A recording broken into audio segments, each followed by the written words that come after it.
Welcome students, कैसे हैं आप सभी लोग। उम्मीद है सभी लोगों की पढ़ाई बहुत अच्छी चल रही होगी। आज हम जिस टॉपिक पर बात करने वाले हैं वो बहुत ही इंटरेस्टिंग टॉपिक है, बहुत ही इम्पोर्टेंट टॉपिक है और इससे आपका 11th क्लास के एग्ज़ाम में क्वेश्चन आ सकता है और वेरियस कॉम्पिटिटिव एग्जामिनेशंस में इससे बहुत क्वेश्चन आते हैं। ये बहुत ही इम्पोर्टेंट टॉपिक है, इसको आपको ध्यान से पढ़ना है। इस टॉपिक का नाम है क्वांटम संख्या या जिसको हम बोलते हैं क्वांटम नंबर। इस टॉपिक के मैं टोटल 3 वीडियो तैयार करूंगा और 3 वीडियो में मैं इसके हर तरीके के क्वेश्चंस को करना सिखाऊंगा कि किस तरीके से क्वेश्चन किए जाते हैं। ये बहुत ही इंटरेस्टिंग टॉपिक है। कोई भी बच्चा इस टॉपिक को बीच में स्किप मत करे, क्रम से देखे तो आप सभी लोग क्वांटम संख्या का कोई भी क्वेश्चन किसी भी एग्ज़ाम में कैसा भी आ जाए, आप सभी उस क्वेश्चन को बहुत अच्छे से करने में कैपेबल रहोगे। तो आइए बिना समय को बर्बाद किए हुए हम बात करते हैं परमाणु संरचना लेसन के अंतर्गत आने वाले टॉपिक की, जिसका नाम है क्वांटम संख्या। क्वांटम संख्या जिसको हम बोलते हैं क्वांटम नंबर।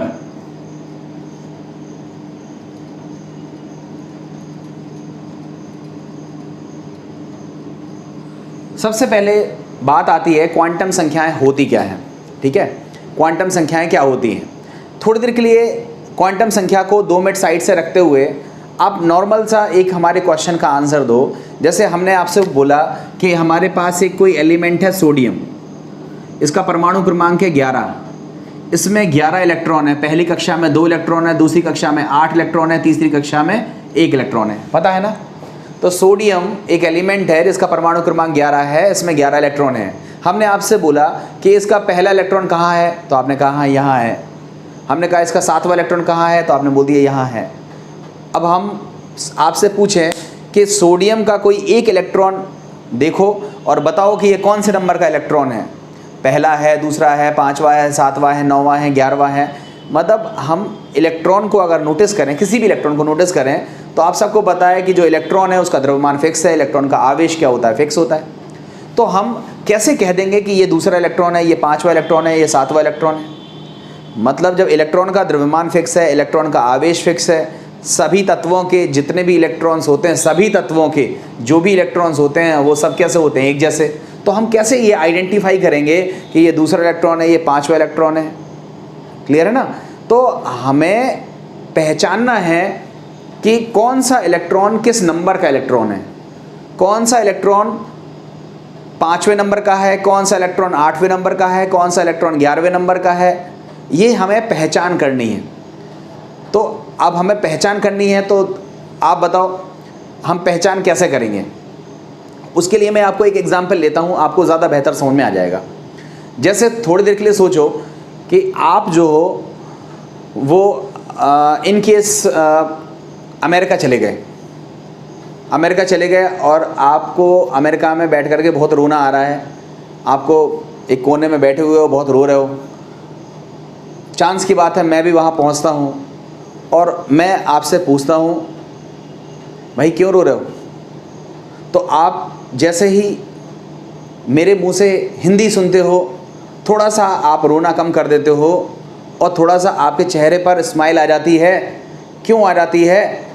क्योंकि आपको कुछ अपनापन सा लगता है। अपनापन सा लगने का मतलब है, हमारा क्वेश्चन है आप क्यों रो रहे हो, तो आपका आंसर रहता है कि सर मुझे अंग्रेज़ी नहीं आती, मुझे अमेरिका की कोई भी चीज़ समझ में नहीं आती है, मैं घर जाना चाहता हूँ और मैं यहाँ आकर के फंस गया हूँ। आपने भी हिंदी बोली, मैं भी हिंदी बोल रहा हूँ, तो मेरे दिमाग में तुरंत एक क्वेश्चन आया कि आपसे ये पूछूं कि आप कहाँ के हो। हमने आपसे पूछा आप कहाँ के हो, तो आप तुरंत अपना आंसर क्या देते हो कि सर हम इस गांव के हैं। ऐसा तो नहीं बोलते हो। आप सबसे कह लो सर हम भारत के हैं, इंडिया के हैं, तो मेरा भी आंसर रहता है अरे मैं भी भारत का हूँ। भारतीय भारतीय एक दूसरे से जुड़ गए। अब बताओ हमारा नेक्स्ट क्वेश्चन क्या होगा। ऑब्वियस सी बात है, मेरा नेक्स्ट क्वेश्चन होगा कि किस प्रदेश से हो। आपने बोला सर हम उत्तर प्रदेश से हैं। मैंने कहा अरे मैं भी उत्तर प्रदेश से हूँ। तो आप फिर से क्या हो गए, और एक दूसरे से इंटरेक्ट हो, अरे हम लोग तो एक ही प्रदेश के हैं। तो आप खुद बताओ नेक्स्ट क्वेश्चन हमारा क्या होगा। आप बोलोगे हम किस जिले से हैं, आप किस जिले से हो, तो वो कहते हो भाई हम फैजाबाद से हैं। तो कहता अरे मैं भी फैजाबाद से हूँ। तो बताओ नेक्स्ट क्वेश्चन क्या होगा, फैजाबाद में कहाँ के हो, तो आप बोलते हो हम फैजाबाद में जो सिविल लाइन का क्षेत्र है वहाँ के हैं। तो इसका मतलब ये हुआ कि अगर हम एक चिट्ठी लिखें अमेरिका से और आपके पते पर भेजें तो आपको क्या क्या चीज़ें लिखनी पड़ेंगी, देश का नाम, प्रदेश का नाम, ज़िले का नाम, मोहल्ले का नाम, ये सब लिखना पड़ेगा ना, तब जाकर के चिट्ठी आप तक पहुंचेगी। सेम चीज़ यहाँ है, कोई भी इलेक्ट्रॉन है, अब 10-10, 12-12 इलेक्ट्रॉन है, सभी इलेक्ट्रॉन एक ही जैसे हैं, हम कैसे पता लगाएंगे कि ये इलेक्ट्रॉन 5वां है, ये इलेक्ट्रॉन 7वां है, ये इलेक्ट्रॉन 9वां है। तो हमें ज़रूरत होती है इलेक्ट्रॉन की स्थिति एवं ऊर्जा की। जैसे व्यक्ति का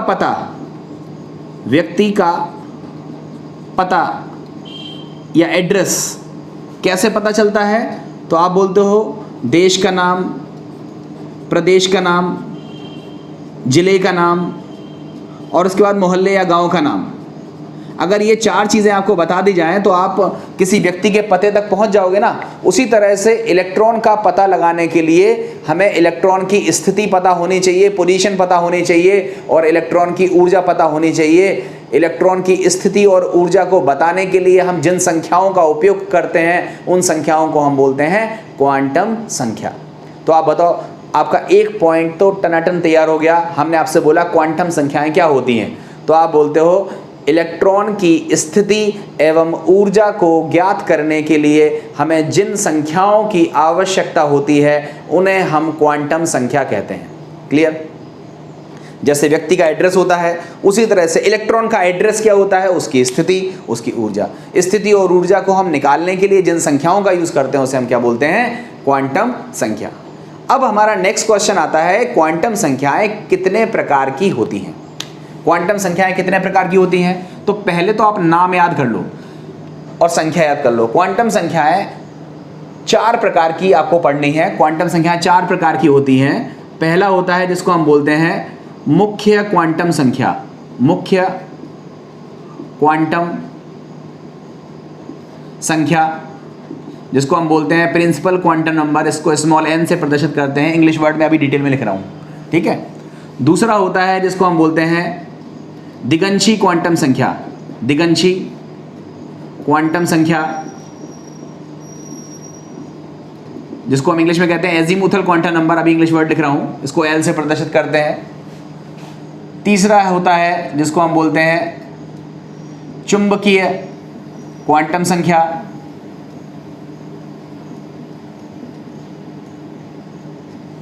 जिसको हम बोलते हैं magnetic quantum number, small m से प्रदर्शित करते हैं। और चौथा होता है जिसको हम बोलते हैं चक्रण क्वांटम संख्या, जिसको हम बोलते हैं स्पिन क्वांटम नंबर, इसको स्मॉल s से प्रदर्शित करते हैं। क्लियर? हमारा 2 क्वेश्चन का आंसर हमें मिल गया। क्वांटम संख्या क्या होती हैं, तो वे संख्याएं जो इलेक्ट्रॉन की स्थिति या किसी परमाणु में उपस्थित इलेक्ट्रॉन की स्थिति और ऊर्जा को बताती हैं, उन्हें हम क्वांटम संख्या कहते हैं। दूसरे क्वेश्चन का आंसर मिला क्वांटम संख्याएं कितने प्रकार की होती हैं, तो क्वांटम संख्याएं 4 प्रकार की होती हैं। तीसरा आंसर मिला क्वांटम संख्याएं कौन कौन सी होती हैं, तो आप बोलोगे मुख्य क्वांटम संख्या, द्विगंशी क्वांटम संख्या, चुंबकीय क्वांटम संख्या और चक्रण क्वांटम संख्या। अब हम बात करते हैं एक एक करके डिटेल में हर एक क्वांटम संख्या की, तो आप सभी लोगों को ये चीज़ ज़्यादा बेहतर तरीके से समझ में आ जाएगी। तो आइए सबसे पहले हम बात करते हैं मुख्य क्वांटम संख्या की। मुख्य क्वांटम संख्या को समझने से पहले मैं आप सभी लोगों को जो चीज़ बता चुका हूँ वो मैं यहाँ लिख रहा हूँ। देखो, मैंने आपको बताया था कि कोई भी कोश जिसको हम बोलते हैं शेल, या इसी का नाम होता है मुख्य ऊर्जा स्तर, मुख्य ऊर्जा स्तर, इसी को कक्षा भी कहते हैं, ठीक है, इसी को बोलते हैं कक्षा। सभी नाम एक ही है। इसका निर्माण कहो तो ये बड़ा होता है, इससे छोटा क्या होता है, उपकोश। इसको हम बोलते हैं सब शेल, बाकी नाम लिख लीजिएगा। इससे भी छोटा क्या होता है? कक्षक, जिसको हम बोलते हैं ऑर्बिटल्स। और उन कक्षकों में ज़्यादा से ज़्यादा 2 इलेक्ट्रॉन पॉसिबल हो सकते हैं, ये मैं आपको बता चुका हूँ। ठीक है, ये चीज़ आपको ऑलरेडी पता है। अब यही पता वाली चीज़ आप ऐसे समझिए, ये बड़ी चीज़ है, मतलब ये हो गया हमारा देश, ये उससे छोटा है, ये हो गया हमारा प्रदेश, ये उससे छोटा है, ये हो गया हमारा जिला, और ये उससे भी छोटा है तो ये हो गया हमारा गांव या मोहल्ला। ठीक है, ये चीज़ हो गई। अब इसको आप यहां पर लगा दीजिए, तो हम क्या बोलेंगे? वे क्वांटम संख्याएं, वे क्वांटम संख्या या वह क्वांटम संख्या जो इलेक्ट्रॉन के कोश की जानकारी देती है,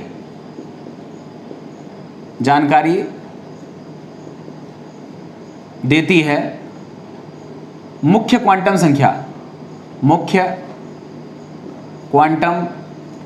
संख्या, जिसको बोलते हैं प्रिंसिपल क्वांटम नंबर कहते हैं। ये छोटी सी परिभाषा हमारी हो गई कि वह क्वांटम संख्या जो हमें यह बताती है कि इलेक्ट्रॉन किस कोश में है।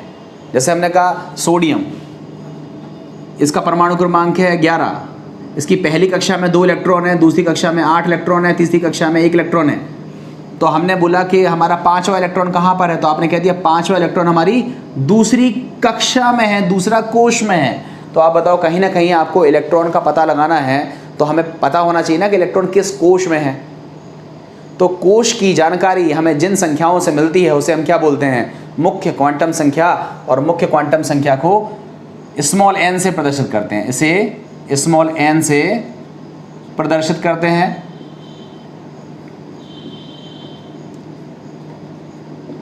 इसका मान शून्य के अतिरिक्त, शून्य नहीं होता, ध्यान रखना, शून्य के अतिरिक्त कोई भी धन पूर्णांक संख्या हो सकता है। धन पूर्णांक संख्या मतलब अर्थात n बराबर 1, 2, 3, 4 एंड सो ऑन हो सकता है। ठीक है, उसके बाद लिखोगे उदाहरण में यदि n बराबर 3 है तो यह प्रदर्शित करता है कि इलेक्ट्रॉन तृतीय कोश में उपस्थित है। ठीक है, ये आपकी मैंने वो भाषा लिख दी जो आपको पेपर में लिखनी है। आपसे बोला जाता है मुख्य क्वांटम संख्या क्या होती हैं, आप पूरी की पूरी ऐसे भाषा लिख दोगे कि वे वह क्वांटम संख्या जो इलेक्ट्रॉन के कोश की जानकारी देती हैं मुख्य क्वांटम संख्या कहलाती है। इसे n से प्रदर्शित करते हैं। इसका मान शून्य के अतिरिक्त कोई भी धन पूर्णांक संख्या अर्थात 1, 2, 3, 4, 5 हो सकता है। उदाहरण में ये समझा दोगे। अब इसके आगे की चीज़ आपको आनी चाहिए कि मुख्य क्वांटम संख्याएं हमें कुछ और जानकारियां भी देती हैं। ठीक है, सबसे पहले जानकारी देती हैं कोश के आकार को बताती हैं। मुख्य क्वांटम संख्या हमें कुछ और जानकारी देती हैं, लिख लेना यहाँ पे, मुख्य क्वांटम संख्या हमें कुछ और जानकारियाँ देती हैं। पहला, यह कोश के आकार को बताती हैं। आप बताओ, ये नाभिक है, ये पहला कोश है, तो अगर n का मान 1 है तो ये पहला कोश है, n का मान अगर 2 है तो ये दूसरा कोश है, n का मान अगर 3 है तो ये तीसरा कोश है। तो आप बताओ, जैसे जैसे n का मान बढ़ेगा कोश का आकार क्या होगा? बढ़ेगा। तो आप बताओ, कोश के आकार को बताती हैं। तो यहाँ आप लिखोगे लैंग्वेज में, जैसे जैसे n का मान बढ़ता है या जैसे जैसे n के मान में वृद्धि होती है कोश के आकार में भी वृद्धि होती जाती है। क्लियर? दूसरा है कोश की त्रिज्या। कोश की त्रिज्या, वैसे तो एक ही चीज़ है, जब आकार बढ़ेगा तो नो डाउट त्रिज्या बढ़ेगी, कोश की त्रिज्या को बताती हैं, ठीक है, कोश की त्रिज्या को बताती हैं।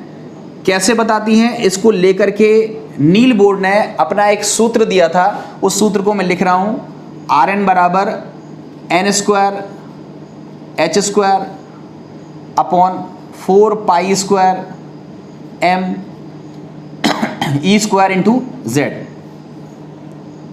ये होता है सूत्र। अगर याद कर सकते हो तो बेटर है, नहीं याद कर सकते हो तो देखो, इसमें h का मान फिक्स होता है, पाई का मान फिक्स होता है, इलेक्ट्रॉन का द्रव्यमान फिक्स है, इलेक्ट्रॉन का आवेश फिक्स है। इन फिक्स चीज़ों को रख करके अगर हम सॉल्व कर दें तो एक सरल सा सूत्र बन जाता है, इसको याद कर लीजिएगा, 0.529 into n square upon Z. ये n नहीं बदलता है और z नहीं बदलता है, मतलब n और z का मान फिक्स नहीं है, बदल जाएगा, ठीक है, और इसका मात्रक होगा एंगस्ट्रॉम। ये सूत्र कहाँ से आया, डेरिवेशन से आपको मतलब नहीं है, ये सूत्र नील बोर के मॉडल से निकल के आया है, डेरिवेशन हमने आपको नहीं कराया है। अगर आप कहेंगे तो मैं बाद में कभी करा दूंगा।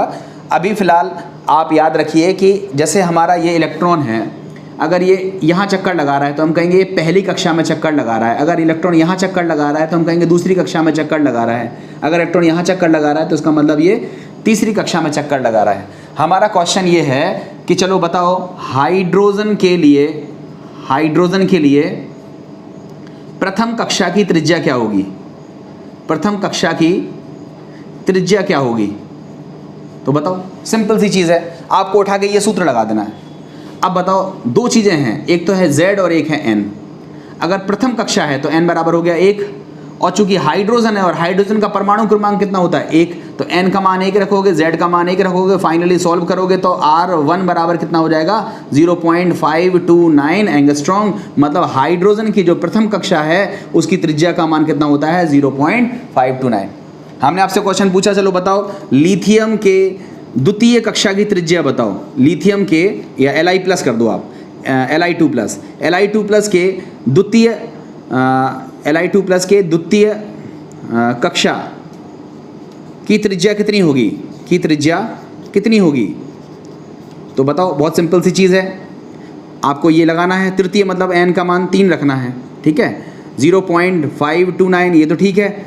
अब बताओ, ये n का मान 3 रखोगे तो 3 का स्क्वायर कितना हो जाएगा 9, और z, ये z परमाणु क्रमांक है, लिथियम का परमाणु क्रमांक कितना होता है 3 होता है, तो आप बताओ, सॉरी 2 रखोगे, द्वितीय कक्षा है ना, तो यहाँ 2 रखोगे, यहाँ 3 रखोगे, एंड फाइनली जब आप इसको सॉल्व करोगे तो आपका आंसर किस में आ जाएगा एंगस्ट्रॉम। तो आप बोलोगे लिथियम के या लिथियम आयन की द्वितीय कक्षा की जो त्रिज्या है वो इतने एंगस्ट्रॉम है, कर लोगे। तो कहीं ना कहीं आप देखो कि जो कोश की त्रिज्या है उसको निकालने में हमें n का मान बदलना पड़ रहा है ना, तो हम क्या कहेंगे कि कोश के आकार को बताती है, कोश की त्रिज्या का निर्धारण भी कौन करती है, मुख्य क्वांटम संख्या करती है। इसी तरह से हमारा थर्ड पॉइंट होगा कि ये इलेक्ट्रॉन की ऊर्जा को भी बताती है। इसको आप लिख लीजिएगा, ये नोट बना करके लिख लीजिएगा। आप जब नोट्स बनाओगे तो क्या लिखोगे, यहाँ तक तो लिख लिया आपने, इसके बाद लिखोगे मुख्य क्वांटम संख्या निम्नलिखित तथ्यों को भी प्रदर्शित करती है। नंबर 1, यह कोश के आकार को बताती है। फिर आगे लिखोगे यदि n का मान अधिक है तो कोश का आकार बड़ा होगा, n का मान कम है तो कोश का मान छोटा होगा। छोटा सा चित्र बना देना ये। उसका दूसरे पॉइंट में लिखोगे कोश की त्रिज्या को बताती है, इट इज़ सफिशिएंट। अब इसके आगे की जो चीज़ है वो आपको लिखनी है। नोट लिखोगे कि नील बोर के परमाणु मॉडल से परमाणु के किसी कक्षा की त्रिज्या की गणना निम्नलिखित सूत्र से की जा सकती है। सूत्र लिखोगे, अथवा करके ये सूत्र लिखोगे और सारे सवालों में नीचे वाला सूत्र लगाओगे। और सूत्र कैसे लगाओगे उसके लिए 2 क्वेश्चन बना लोगे। पहला क्वेश्चन, हाइड्रोजन के प्रथम कक्षा की त्रिज्या कैसे निकालोगे, आंसर ये दिया हुआ है। और दूसरा क्वेश्चन, Li2+ के द्वितीय कक्षा की त्रिज्या कैसे निकालोगे, क्वेश्चन का सोल्यूशन ये दिया हुआ है। अच्छे से आप मेंटेन करके नोट्स बना लीजिएगा। तो यहाँ पर आपका पहला पॉइंट हो गया, दूसरा पॉइंट हो गया। अब इसके बाद हम बात करते हैं तीसरे पॉइंट की। तीसरा पॉइंट याद रखिएगा कि जो मुख्य क्वांटम संख्या है, ठीक है, थर्ड पॉइंट है कि जो मुख्य क्वांटम संख्या है, प्रिंसिपल क्वांटम संख्या है, वह कोश के इलेक्ट्रॉन की ऊर्जा को भी या ऊर्जा के बारे में भी बताती है।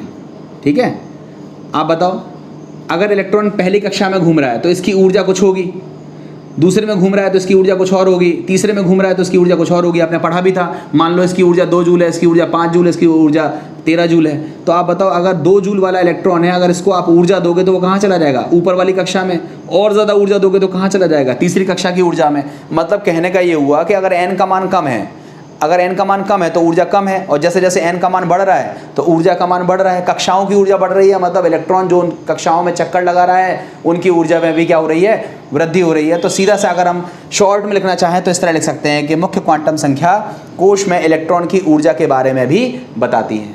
अब अगर कोई पूछे कि ऊर्जा कैसे निकालेंगे, तो इसका भी सूत्र नील बोर के परमाणु मॉडल से निकल के आता है। वो सूत्र मैं यहाँ लिख दे रहा हूँ, जिसको ज़रूरत हो वो लिख लीजिएगा, नहीं ज़रूरत हो तो आप छोड़ दीजिएगा।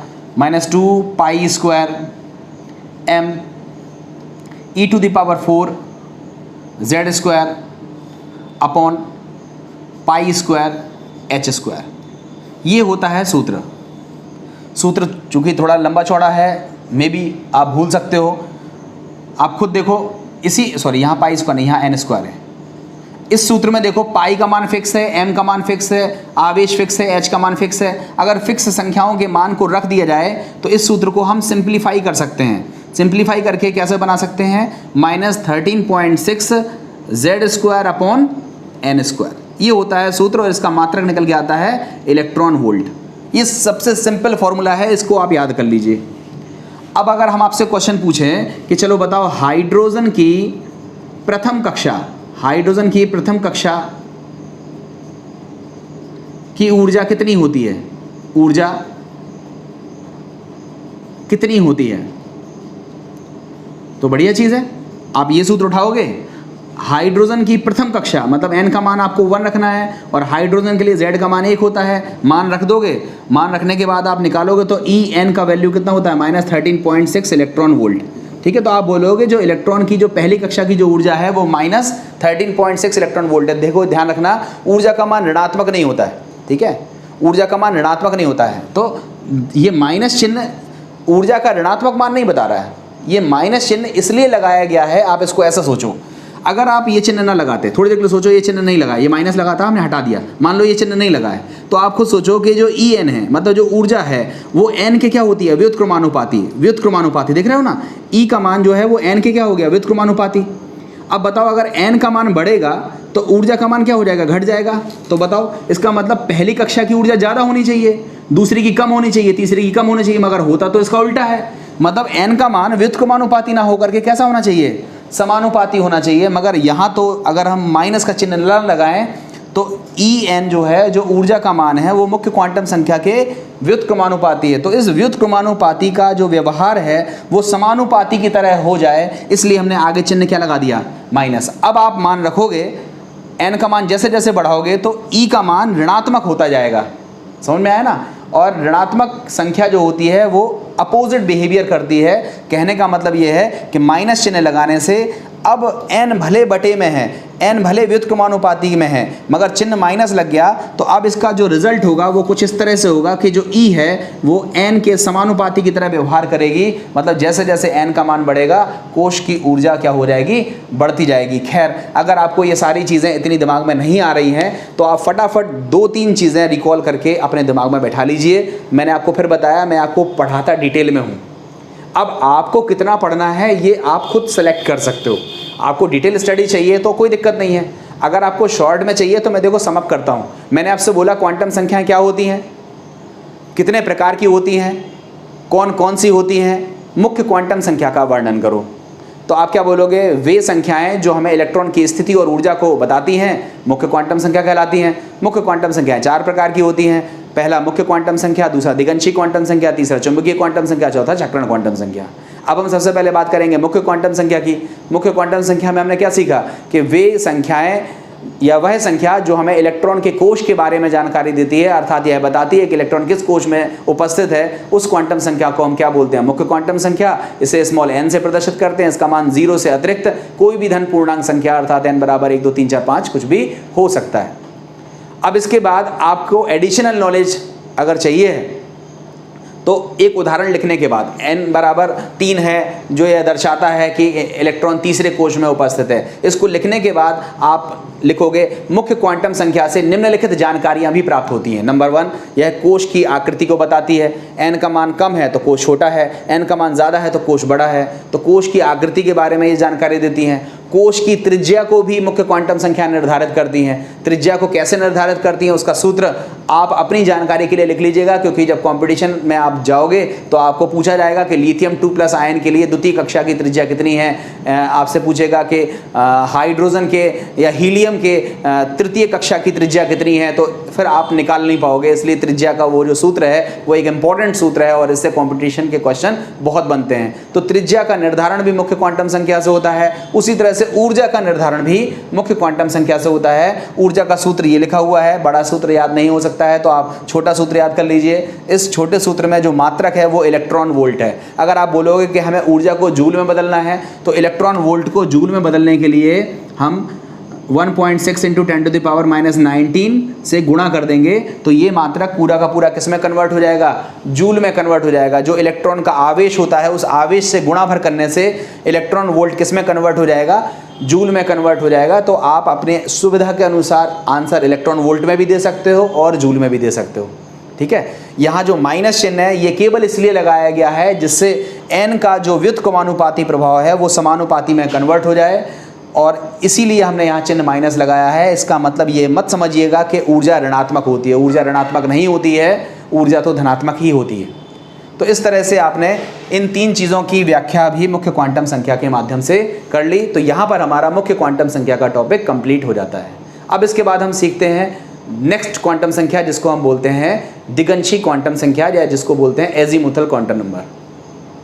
देखो हम दूसरी क्वांटम संख्या जिसका नाम है दिगंशी क्वांटम संख्या इसको सीखें। उससे बेहतर होगा कि हम पहले मुख्य क्वांटम संख्या पर आधारित जो मैंने अभी आपको पॉइंट लिखाए हैं उसके क्वेश्चन कॉम्पिटिटिव एग्जाम में किस तरह से आते हैं उसको सीख लें, जिससे आपको ये टॉपिक पूरी तरह से कंप्लीट हो जाए, मुझे दोबारा से वीडियो ना बनाना पड़े। दिगंशी क्वांटम संख्या को मैं नेक्स्ट वीडियो में ले लूँगा। तो आइए देखते हैं इस क्वेश्चन को कैसे करेंगे। क्वेश्चन लिखा है हाइड्रोजन की पहली एवं 5वीं कक्षा की त्रिज्या ज्ञात करो। ठीक है, देखो त्रिज्या का सूत्र मैंने लिख रखा है और ऊर्जा का सूत्र मैंने लिख रखा है। जिनको याद ना हो वो 2-3 बार लिख करके याद कर लें। अब आप बताओ हाइड्रोजन की पहली और 5वीं कक्षा की त्रिज्या ज्ञात करनी है, मतलब R1 का मान ज्ञात करना है। तो आप पहले सॉल्यूशन देखो, इसमें सॉल्यूशन में लिखेंगे हाइड्रोजन के लिए, हाइड्रोजन के लिए Z बराबर तो होता है 1, परमाणु क्रमांक इसका 1 होता है ना, तो हाइड्रोजन के लिए Z बराबर तो 1 है। ठीक है, अब उसके बाद लिखोगे प्रथम कक्षा की त्रिज्या, प्रथम कक्षा की त्रिज्या कितना हो जाएगा, R1 बराबर 0.529 इंटू 1 का स्क्वायर अपॉन 1 एंड फाइनली इसको सॉल्व करोगे तो R1 बराबर 0.529 एंगस्ट्रॉम हो जाएगा। ये हमारा पहला आंसर आ जाएगा, सिंपल है। अब आपसे पूछा है 5वीं कक्षा की त्रिज्या, तो 5वीं कक्षा की त्रिज्या कितनी होगी, 5वीं कक्षा की त्रिज्या R5 कितना हो जाएगा 0.529 इंटू 5 का स्क्वायर अपॉन 1। 5 का स्क्वायर कितना होता है 25। ठीक है, और 25 में जब हम इसमें मल्टीप्लाई करेंगे तो R5 का मान आपका सॉल्व करिए कितना आ जाएगा 13.225 एंगस्ट्रॉम। ये हमारा आंसर आ जाएगा। तो इस तरह से ये क्वेश्चन करना था। आइए देखते हैं दूसरा क्वेश्चन। दूसरा क्वेश्चन है He+ की प्रथम कक्षा से संबंधित ऊर्जा की गणना कीजिए और बताइए इस कक्षा की त्रिज्या कितनी होगी। तो देखो सॉल्यूशन वही उसी तरह का है। ठीक है, सॉल्यूशन में हम क्या लिखेंगे, हीलियम के लिए Z बराबर कितना होता है 2, परमाणु क्रमांक हीलियम का कितना होता है 2 होता है ना, तो हीलियम के लिए Z का मान कितना हो गया 2। अब आपको बतानी है प्रथम कक्षा। ठीक है, N बराबर है 1, ये किसके लिए है, प्रथम कक्षा के लिए। अब आपको दो चीज़ें पूछी गई हैं, इसकी ऊर्जा बताओ और इसकी त्रिज्या बताओ। तो देखो सबसे पहले हम त्रिज्या बताते हैं, R1। R1 का मतलब पहली कक्षा की त्रिज्या कितनी हो जाएगी, 0.529 इंटू n² होता है ना, n²/z। पहली कक्षा के लिए निकालना है, मतलब 1 का स्क्वायर, और z का मतलब 2 है। इसको आप सॉल्व कर लेना तो R1 का मान आप लोगों को मिल जाएगा। R1 का मान आ जाएगा 0.529, ठीक है, अपॉन 2 करोगे, ठीक है, तो कितना हो जाएगा, 2 से 2 time, 6 time, 4 time and 5 time, ये हो जाएगा। ये आंसर आ जाएगा कि त्रिज्या हो जाएगी वो कितनी हो जाएगी, 0.2645 एंगस्ट्रॉम।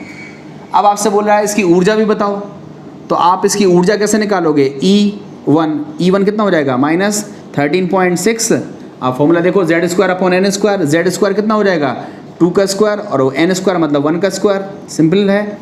तो -13.6 इंटू 4, इसको मल्टीप्लाई करो तो 24, 2 कैरी हो जाएगा, ये हो जाएगा 54.4 इलेक्ट्रॉन वोल्ट। अगर आप इसको इलेक्ट्रॉन वोल्ट में बदलना नहीं चाहते हो, आप चाहते हो इसको जूल में बदल दिया जाए, तो -54.4 तो था ही, इसमें आप कितने से मल्टीप्लाई कर दीजिएगा, 1.6 इंटू 10⁻⁻19 से मल्टीप्लाई कर दीजिएगा, सॉल्व कर लीजिएगा, तो आपका जो आंसर है वह किस में आ जाएगा, जूल में आ जाएगा। तो आप देख लीजिएगा आपकी किताब में जो आंसर दिया होगा उस आंसर को यहाँ पर वैल्यू रख दीजिएगा। वैसे इलेक्ट्रॉन वोल्ट में आंसर निकालना सबसे सरल है, बट कभी कभी हमें आंसर जूल में दिया होता है, तो जूल में बदलने के लिए करना कुछ नहीं है, बस इसके आवेश से गुणा कर दीजिएगा तो ये जूल में कन्वर्ट हो जाएगा। तो आपको ये वाला पार्ट समझ में आ गया। अब है तीसरा क्वेश्चन, ये है हमारा तीसरा क्वेश्चन, और तीसरा क्वेश्चन भी आपको करने के लिए आता है, उसको आप कर सकते हो। आपसे बोला गया है Li प्लस आयन में निम्नलिखित की गणना करो।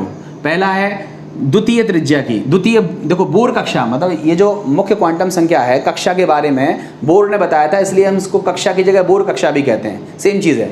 तो बताओ Li प्लस Li लिथियम है, लिथियम के लिए Z का मान कितना होता है, 3, परमाणु क्रमांक लिथियम का कितना होता है, 3 होता है। अब आपसे बोला द्वितीय बोर कक्षा, मतलब n का मान कितना हो जाएगा, 2, ठीक है, तो Z का मान कितना है, 3, n का मान कितना है, 2, और द्वितीय बोर कक्षा की त्रिज्या निकालनी है, तो त्रिज्या वाले सूत्र में n का मान 2 और Z का मान 3 रख दीजिएगा, तो त्रिज्या निकल आएगी। निकाल करके देखिएगा और कमेंट सेक्शन में इसका आंसर लिखिएगा, ये वाला सिंपल पार्ट है।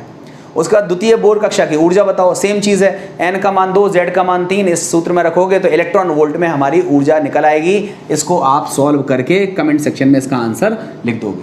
ये बहुत अच्छे क्वेश्चन है और सब क्वेश्चन पूछे गए क्वेश्चन है, मैं वेरियस कंपटीशन में पूछे गए क्वेश्चंस को ही बोर्ड पे लिखा हूँ। ये देखो, ये क्वेश्चन बहुत पूछा जाता है कि हाइड्रोजन के आयनन विभव कितना होता है। अब खुद बताओ, हाइड्रोजन के पास ले दे करके एक इलेक्ट्रॉन है और वो पहली कक्षा में चक्कर लगा रहा है। आप बताओ, इस इलेक्ट्रॉन की कुछ ऊर्जा होगी, पहली कक्षा में इलेक्ट्रॉन चक्कर लगा रहा है, हाइड्रोजन का इलेक्ट्रॉन है, मतलब Z का मान 1 है, N का मान 1 है, तो Z और N का मान अगर 1 रख दोगे तो हाइड्रोजन की जो प्रथम कक्षा की ऊर्जा है वो कितनी हो जाएगी, -13.6 इलेक्ट्रॉन वोल्ट। मतलब इस इलेक्ट्रॉन के चक्कर लगाते समय इसकी ऊर्जा कितनी होगी, -13.6 इलेक्ट्रॉन वोल्ट होगी। अब आपसे बोला है आयनन विभव बताओ, तो आयनन विभव की अगर आपने परिभाषा पढ़ी होगी 9th-10th लेवल में, तो आपको क्या बताया गया है कि किसी विलगित गैसीय परमाणु से एक इलेक्ट्रॉन निकालने के लिए जो ऊर्जा की ज़रूरत होती है उसे हम बोलते हैं आयनन विभव। तो आप बताओ, इस इलेक्ट्रॉन के पास ऊर्जा थी कितनी, 13.6, अगर वो आप उसको दे दो तो वो निकल के दूसरी बाहर हो जाएगा। तो इसका मतलब जो इस इलेक्ट्रॉन की ऊर्जा है, अगर इस इलेक्ट्रॉन को उतनी ही ऊर्जा दे दी जाए तो वो इलेक्ट्रॉन अपनी कक्षा छोड़ करके बाहर चला जाएगा, मतलब उसका आयनन हो जाएगा। तो इसका मतलब जो हाइड्रोजन है उसका आयनन विभव कितना हो जाएगा, +13.6 इलेक्ट्रॉन वोल्ट। माइनस में नहीं आएगा, प्लस में आएगा, क्योंकि हम इलेक्ट्रॉन में ऊर्जा दे रहे हैं। तो +13.6 इलेक्ट्रॉन वोल्ट इसका आयनन विभव आंसर हो जाएगा। इस तरीके से ये क्वेश्चंस करने थे। देखो, क्वेश्चंस मैंने 4 जल्दी जल्दी आपको इसलिए कराए हैं जिससे आपको चीज़ें मैं थोड़ी सी चीज़ में ज़्यादा दे पाऊँ। अब ऐसे पता नहीं कितने क्वेश्चंस बनते हैं। एक टॉपिक है हाइड्रोजन का स्पेक्ट्रम, मैं डिटेल में पढ़ाना चाहता हूँ। मैं चाहता हूँ कि पहले थोड़ा सा आपका बेस तैयार हो जाए, तो हाइड्रोजन के स्पेक्ट्रम को, जिसमें Lyman series, बामर series, पाश्चन, bracket fund, इन सब को बहुत अच्छे तरीके से सवालों के साथ मैं आपको पढ़ाऊँगा, तो आपको ये चीज़ बहुत बेहतरीन समझ में आएगी। बस आप कंटिन्यूटी मत तोड़िएगा, अगर आप इसको सिंपलेस्ट समझना चाहते हो तो हमारा क्वेश्चन में आज का पार्ट केवल इतना कवर हुआ कि क्वांटम संख्याएं क्या होती हैं। क्वांटम संख्याएं 4 प्रकार की होती हैं। वो 4 प्रकार कौन से हैं? मुख्य क्वांटम संख्या, दिगंशी क्वांटम संख्या, चुंबकीय क्वांटम संख्या और चक्रण क्वांटम संख्या। और हमने डिटेल में डिस्कस केवल और केवल एक क्वांटम संख्या को कर पाया है, उसका नाम था मुख्य क्वांटम संख्या। इसके बाद जो हम नेक्स्ट क्वांटम संख्या पढ़ेंगे वो अब हम नेक्स्ट वीडियो में कवर करेंगे। इस पर आधारित जितने भी टाइप के क्वेश्चन क्रिएट हो सकते थे वो मैंने कराने की कोशिश करी है। उम्मीद है आप सभी लोगों को ये वीडियो पसंद आया होगा। लाइक कमेंट ज़रूर कीजिए। जिन्होंने अभी तक सब्सक्राइब नहीं किया है वो फटाफट इस चैनल को ज़रूर सब्सक्राइब कर लें, क्योंकि नोटिफिकेशन आपको तुरंत मिलेगा। ढूंढने से बेहतर है कि नोटिफिकेशन के साथ आप तुरंत का काम तुरंत करना सीखो और ज़्यादा से ज़्यादा दोस्तों तक इसको शेयर कीजिएगा। उम्मीद है वीडियो पसंद आया होगा। Thank you very much.